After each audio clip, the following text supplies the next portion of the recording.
Good morning. Silver zone international olympiad of mathematics एवं Vidyasagar science olympiad mathematics परीक्षार जन्य preparation आमरा निচ্ছি। आजके जे अंकटी करब এই अंकटी 2018 साले silver zone international olympiad of mathematics परीक्षा एसेছিল। बीबी सेटे आछे 47 दागेर अंक। Sum of 15 consecutive positive integers is a perfect square. The smallest possible value of this sum is কোনটা হবে?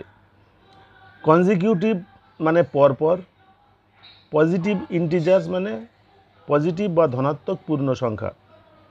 পরপর 15টি ধনাত্মক পূর্ণ সংখ্যার যোগফল পারফেক্ট স্কোয়ার হবে, পূর্ণবর্গ হবে। তাহলে সবথেকে ছোট ভ্যালু কোনটা হবে? এই অঙ্কটি আমরা এখন করব।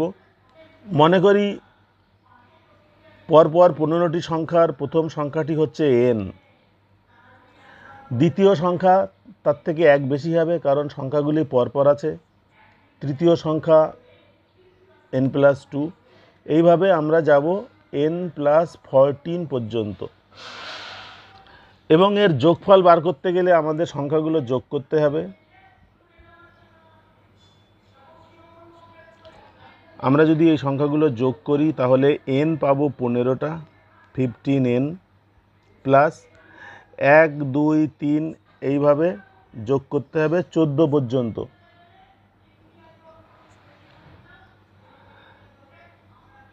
আমরা এখানে একটু অন্য অঙ্ক করে নিই।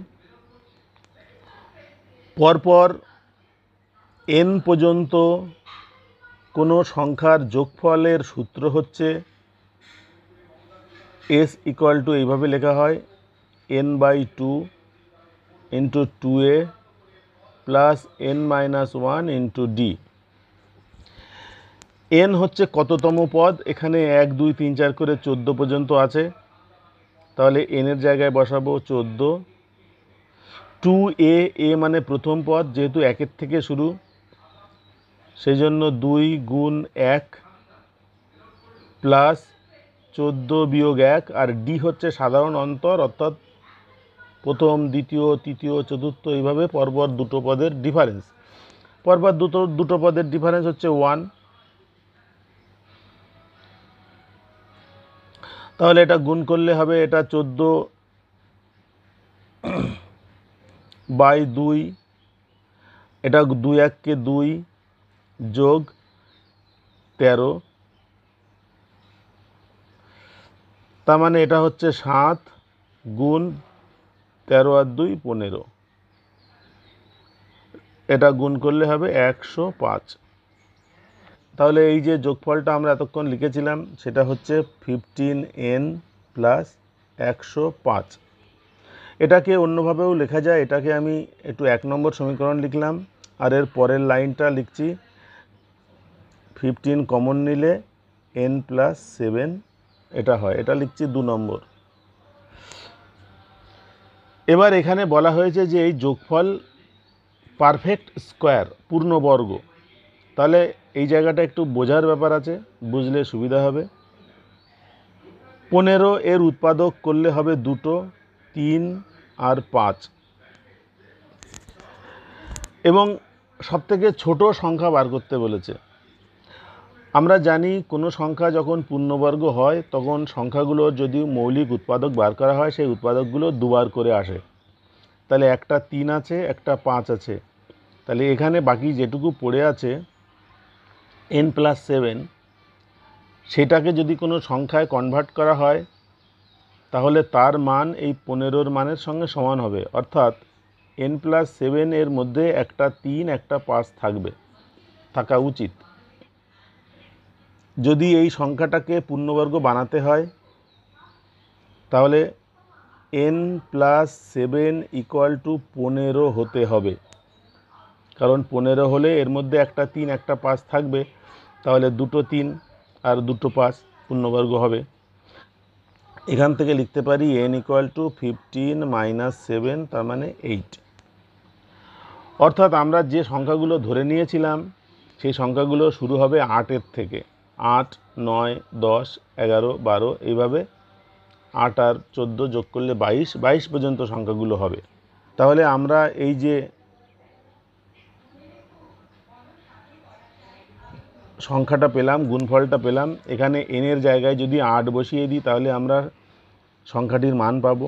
তাহলে সংখ্যাটি হলো 15 × 8 + 7, তার মানে 15 × 15, তার মানে 225। তাহলে এটা হচ্ছে আমাদের মিনিমাম সংখ্যা। দেখি উত্তরে কি আছে। উত্তরে ডি দাগে আছে 225। তাহলে এই অঙ্কটির উত্তর হচ্ছে ডি।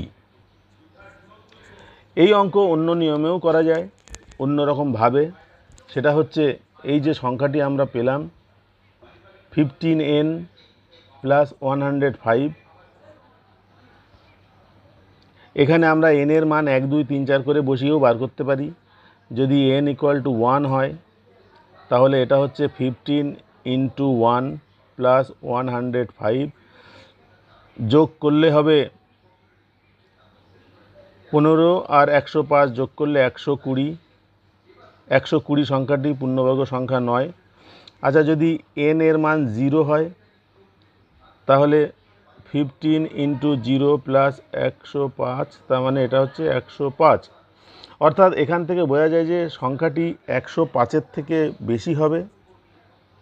তাহলে 105-এর পরে 2 অঙ্কের যে সংখ্যাগুলো আছে সেই সংখ্যাগুলো কি কি, যেগুলো পূর্ণবর্গ সংখ্যা? 121 এবং এর আগে আছে 100। তাহলে এটা তো 105-এর থেকে কম হচ্ছে, 100 তো নেওয়া যাবে না, হবে না।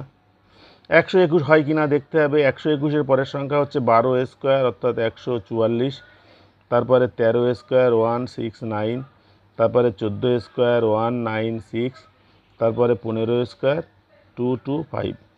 তাহলে এখানে আমরা দেখব পরপর বসিয়ে যে কোন সংখ্যাটা এখানে আসছে। n এর মান 1 বসিয়ে আমরা পাচ্ছি 120, এটি হবে না। n এর মান যদি 2 বসাই তাহলে 15 × 2 30, 105-এর সঙ্গে 30 যোগ করলে হয় 135, এটাও হবে না। n এর মান যদি 3 হয় তাহলে 3 15 45, তার সঙ্গে 105 যোগ করলে হবে 150, এটাও পূর্ণবর্গ সংখ্যা নয়। n এর মান যদি 4 হয় তাহলে 15 × 4 60, 105-এর সঙ্গে 60 যোগ করলে 165, এটাও পূর্ণবর্গ সংখ্যা নয়। n এর মান যদি 5 হয়, 5 15 75, 105-এর সঙ্গে 75 যোগ করলে 180, এটাও পূর্ণবর্গ সংখ্যা হলো না। n এর মান যদি 6 হয়, 6 হয়, তাহলে 6 15 90, তার সঙ্গে 105 যোগ করলে হবে 195, এটাও পূর্ণবর্গ নয়। n এর মান 7, 7 × 105, 7 × 15 105, তার সঙ্গে 105 যোগ করলে 210, এটাও পূর্ণবর্গ নয়। n এর মান যদি 8 হয় তাহলে 8 × 15 120, তার সঙ্গে 105 যোগ করলে 225। তাহলে এইভাবেও আমরা ট্রায়াল অ্যান্ড এরর মেথডে সংখ্যাটাকে বার করতে পারি।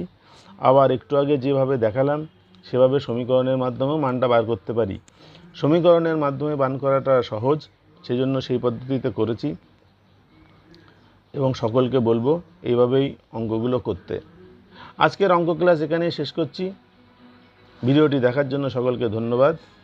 নমস্কার।